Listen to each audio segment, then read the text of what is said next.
parler et que nous puissions disparaître et que lui-même parle dans notre place et qu'il nous instruise, qu'il nous éduque, qu'il nous donne une orientation. Alléluia. Amen. Lisons la parole du Seigneur Jésus-Christ de Nazareth. Nous sommes aujourd'hui dans le livre de Jean, l'évangile selon Jean. L'évangile selon Jean, son chapitre 21. Nous allons commencer par le verset premier.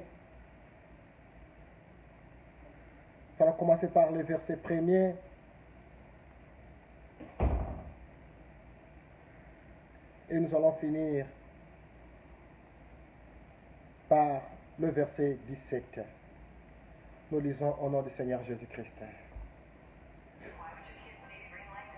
Après cela, Jésus se montra encore aux disciples sur le bord de la mer de Tibériade. Et voici de quelle manière il se montra. Simon-Pierre, Thomas, appelé Didyme, Nathanaël de Cana en Galilée, le fils de Zébédée et deux autres disciples de Jésus étaient ensemble. Simon-Pierre leur dit: je vais pêcher. Ils lui dirent: nous allons aussi pêcher avec toi. Ils sortirent et montèrent dans une barque, et cette nuit-là, ils ne prirent rien. Le matin étant venu, Jésus se trouva sur les rivages. Mais les disciples ne savaient pas que c'était Jésus. Jésus leur dit: enfants, n'avez-vous rien à manger? Ils lui répondirent: non. Il leur dit: jetez les filets du côté droit de la barque et vous trouverez. Ils les jetèrent donc, et ils ne pouvaient plus les retirer à cause de la grande quantité de poissons. Alors le disciple que Jésus aimait dit à Pierre: c'est le Seigneur. Et Simon-Pierre, dès qu'il lui entendit que c'était le Seigneur, mit son vêtement et sa ceinture, car il était nu, et se jeta dans la mer. Les autres disciples vinrent avec la barque, tirant le filet plein de poissons, car ils n'étaient éloignés de terre que d'environ 200 coudées. Lorsqu'ils furent descendus à terre, ils virent là de charbon allumé, du poisson dessus et du pain. Jésus leur dit: apportez des poissons que vous venez de prendre. Simon-Pierre monta dans la barque et tira à terre le filet, plein de 153 grands poissons. Et quoiqu'il y en a eu tant, le filet ne se rompit point. Jésus leur dit: venez manger. Aucun des disciples n'osait lui demander: qui es-tu? Sachant que c'était le Seigneur. Jésus s'approcha, prit le pain et leur en donna. Il fit de même du poisson. C'était déjà la troisième fois que Jésus se montrait à ses disciples depuis qu'il était ressuscité des morts. Après qu'il eut mangé, Jésus dit à Simon, Pierre: Simon, fils de Jonas, m'aimes-tu puisque même ceci? Il lui répondit: oui, Seigneur, tu sais que je t'aime. Jésus lui dit: paie mes agneaux. Il lui dit une seconde fois: Simon, fils de Jonas, m'aimes-tu? Pierre lui répondit: oui, Seigneur, tu sais que je t'aime. Jésus lui dit: paie mes brebis. Il lui dit pour la troisième fois: Simon, fils de Jonas, m'aimes-tu? Pierre fut attristé de ce qu'il lui avait dit pour la troisième fois: m'aimes-tu? Et il lui répondit: Seigneur, tu sais toutes choses, tu sais que je t'aime. Jésus lui dit: paie mes brebis. En vérité, je te le dis, quand tu étais plus jeune, tu te saignais toi-même et tu allais où tu voulais. Mais quand tu seras vieux, tu étendras tes mains et un autre te ceindra et te mènera où tu ne voudras pas. La parole du Seigneur. Alléluia. Aujourd'hui, ce matin, j'aimerais un peu partager avec vous cette parole qui parle sur l'amour. L'amour que nous avons envers notre Dieu. L'amour que nous avons envers notre Seigneur Jésus-Christ. C'est lui qui nous a sauvés. Et c'est lui qui nous a donné la vie éternelle. Alléluia. Parfois, nous allons nous poser la question pourquoi nous avons pu tirer cette conclusion de pouvoir parler sur l'amour. Parce que la Bible dit ceci, que Dieu est amour. Comme Dieu est amour, c'est-à-dire nous aussi nous avons été créés à l'image de Dieu et à sa ressemblance, c'est-à-dire nous aussi nous devons manifester cela, son amour à nous, d'une manière ou bien que ce soit d'une autre. Voilà, c'est pourquoi ce matin, nous parlons sur l'amour que nous, les chrétiens, nous avons envers le Seigneur Jésus.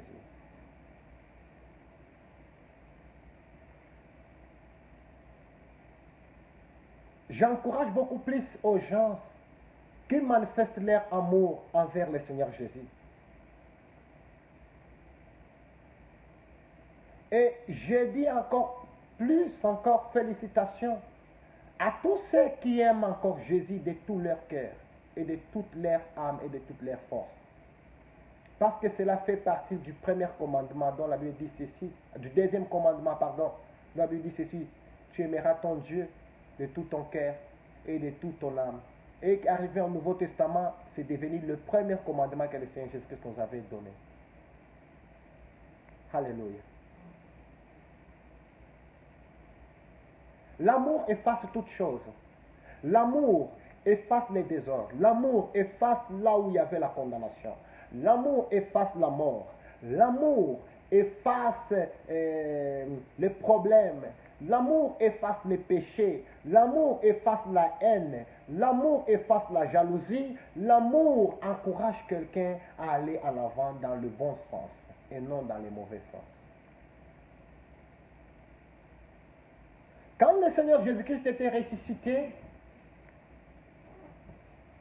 ici on nous parle de sa troisième fois, de sa troisième apparition devant ses disciples. Et il leur dit de ces paroles que nous venons de lire sur l'amour. Et il s'est basé sur une seule personne qui s'appelait Simon Pierre. Alléluia. Il a dit à Simon Pierre, Simon Pierre, m'aimes-tu vraiment comme m'aiment tous ceci? Et Pierre y répondit, oui Seigneur, je sais que je t'aime. Jésus lui donna la réponse en lui disant, paix mes brebis. Il répète encore pour la deuxième fois, il dit, Simon, fils de Jonas, m'aimes-tu plus que même ceci? Il dit, oui Seigneur, tu sais que je t'aime. Et notre Seigneur lui donna la réponse que, paix mes brebis. Il lui posa encore la même question pour la troisième fois. Simon Pierre, fils de Jonas, m'aimes-tu plus que ceux-ci qui m'aiment? Et Simon répondit, oui Seigneur, tu sais que je t'aime. Toi tu connais toutes choses. Et le Seigneur lui dit, près mes brebis. Vous savez, aujourd'hui le Seigneur nous pose la question, est-ce que nous l'aimons de tout notre cœur? Comme l'aiment ceux qui sont dans la présence de Dieu, comme l'aiment encore ceux-là qui l'invoquaient.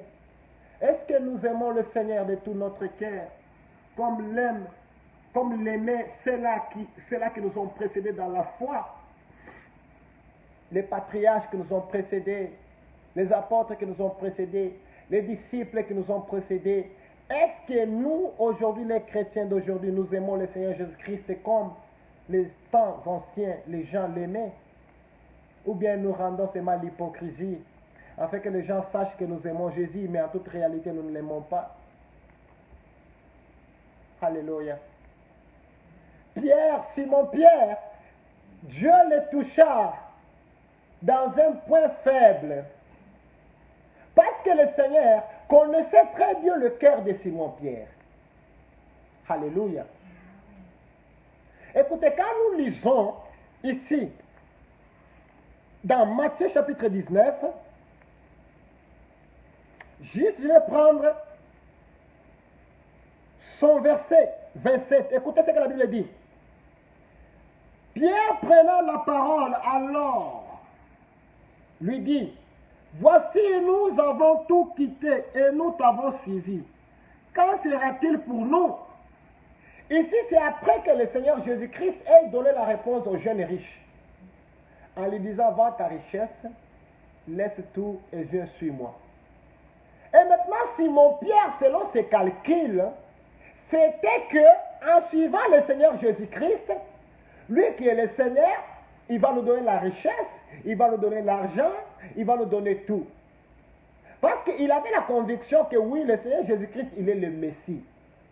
Or, selon le calcul de Simon-Pierre, le Messie devrait venir les racheter de la servitude qu'ils étaient sous la colonisation romaine. Les Romains avaient envahi la Jérusalem, avaient envahi le peuple d'Israël. Tout le pays d'Israël était envahi par les Romains. Alléluia. Alors, qu'est-ce qu'ils s'attendaient? Ils s'attendaient à un Messie qui va venir les racheter. Le Messie était le roi d'Israël, attendu.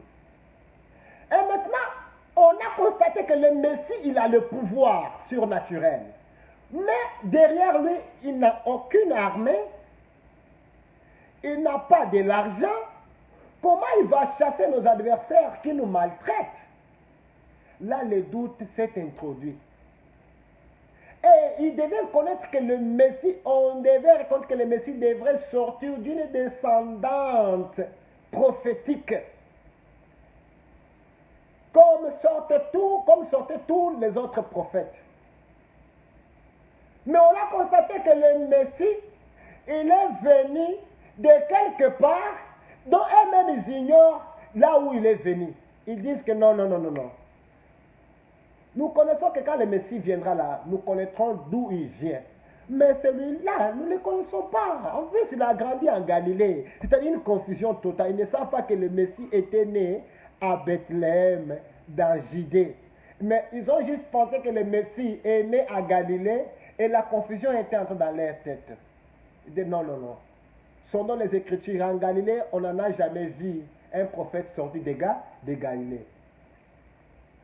Voilà les doutes que Simon Pierre avait. Simon Pierre a dit, j'ai laissé ma famille, j'ai laissé mes enfants, j'ai abandonné ma patrie, je t'ai suivi, Seigneur.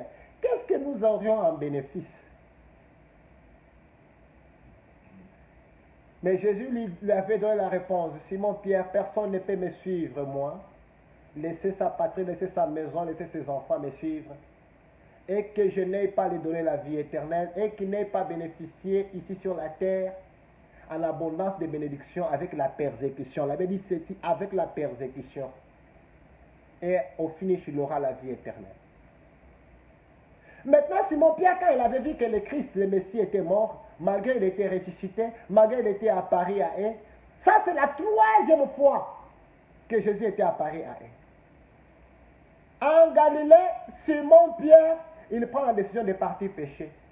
Voilà, le Seigneur lui est apparu, il lui dit, Pierre, je ne t'ai pas appelé pour venir encore pêcher les poissons.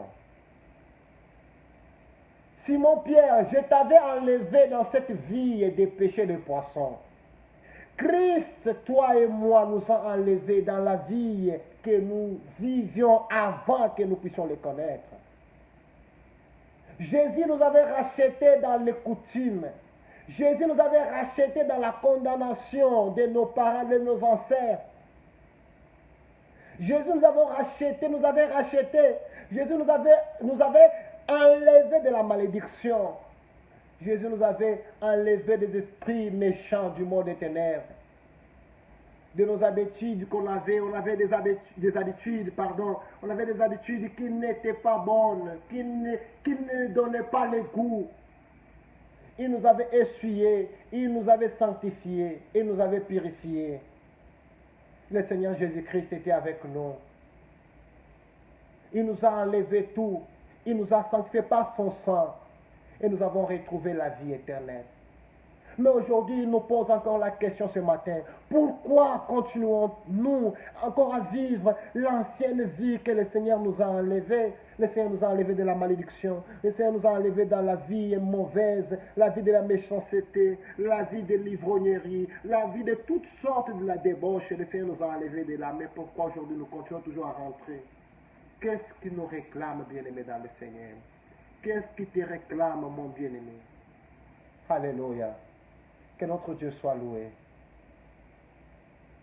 Ce matin, le Seigneur nous exhorte, comme il a posé la question à Pierre. Pierre, fils de Jonas, m'aimes-tu plus que même ceci? Faisons une introspection à nous. Est-ce que nous aimons le Seigneur vraiment en toute réalité? Si nous ne l'aimons pas en toute réalité, revenons en lui. Demandons-lui pardon. Montrons l'épreuve de l'amour. Montrons l'épreuve de son amour à nous, parce que lui, il nous a aimés. Marchons selon ses voies. Revenons dans le vrai chemin. Car notre Dieu, il est amour, il nous aime encore. Car notre Dieu, il est amour, il continue toujours à nous tenir, à nous soutenir. Que notre Dieu soit glorifié. Alléluia. Je vous prie ce matin que nous ne puissions pas quitter le chemin de la vie éternelle pour les choses périssables de ce monde. Que nous ne puissions pas quitter le chemin de la vie éternelle pour les choses périssables encore de ce monde. Beaucoup de gens ont abandonné le Seigneur et ils croyaient que quand venant devant Jésus-Christ va leur donner des millions. Ce n'est pas ça. Nous ne venons pas à Dieu pour que nous soyons enrichis, non. Mais nous venons à Dieu premièrement pour montrer que nous sommes des êtres humains que lui-même nous a créés. Et en deuxième position, nous venons à Dieu pour lui rendre notre honneur, notre hommage, pour lui rendre notre culte, pour le glorifier, le magnifier, parce que lui, il est souverain. Troisièmement, nous venons à Dieu parce que nous sommes ses enfants. La Bible dit ceci: cherchez le royaume des cieux et sa justice, et le reste vous sera donné. Le reste de la bénédiction, Dieu lui-même sait prendre en charge de notre bénédiction. Il sait de quoi nous avons besoin. Il sait de quoi nous en avons besoin. Et lui-même, il sait surgir à nos besoins. C'est pourquoi il dit ceci: ne vous inquiétez de rien, car le lendemain, notre Dieu en prend soin.